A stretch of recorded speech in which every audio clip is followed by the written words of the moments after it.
हमने कोई नई स्कीम लॉन्च नहीं की, स्कीमों की कमी नहीं है। जैसे मैंने आज अपनी तकरीर में कहा, अगर कमी है तो जानकारी की कमी है। लोगों को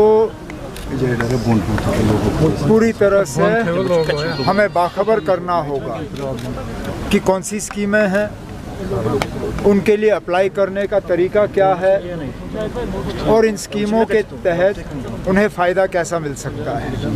बहुत सी ऐसी स्कीमें हैं जो इससे पहले सरकारी दफ्तरों में जाके उनके लिए अप्लाई करना पड़ता था, लेकिन ज़्यादातर हमारी स्कीमें अब ऐसी हो गई हैं जिनके लिए अब ऑनलाइन अप्लाई करना ज़रूरी पड़ता है। तो इस सिलसिले में समाजी बहबूद महकमे की तरफ से ये कोशिश है कि तमाम स्कीमों की जानकारी जो है जम्मू कश्मीर के हर उस बाशिंदे तक पहुंचा दिया जाए जिनको कहीं ना कहीं इस स्कीम की ज़रूरत पड़ेगी।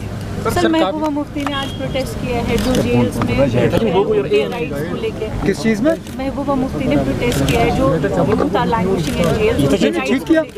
तो ये हम सब इस चीज़ से जो है परेशान हैं, लेकिन यहाँ श्रीनगर में करके उसका कुछ नहीं होगा।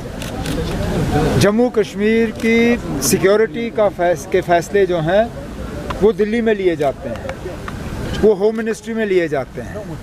तो बेहतर ये होगा कि वो दिल्ली जाएं, होम मिनिस्टर साहब से मिलें और वहाँ पे ये बात उनके सामने रखें, जिस तरह हमने किया। हमने ये बातें जो हैं दिल्ली में होम मिनिस्टर के सामने रखी क्योंकि फ़ैसला वहाँ से होना है।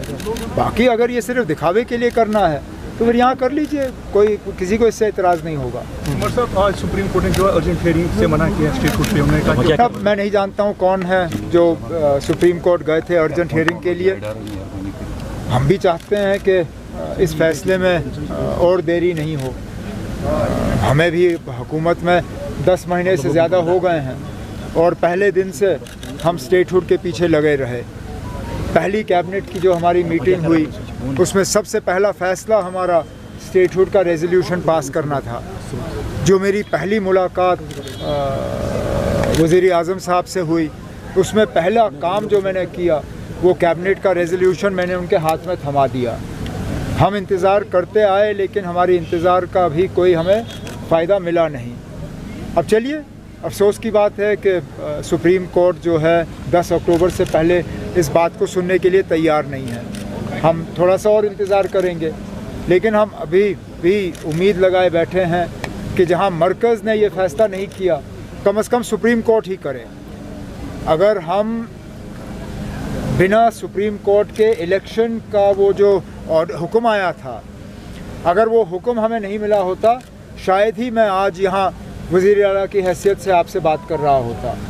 जम्मू कश्मीर में इलेक्शन तभी मुमकिन हुए जब सुप्रीम कोर्ट ने इस पे वक्त की जो है पाबंदी लगाई। बदकिस्मती से स्टेटहुड पे सुप्रीम कोर्ट ने वक्त की पाबंदी नहीं लगाई थी, इसलिए हमें इतना जो है घसीटा जा रहा है।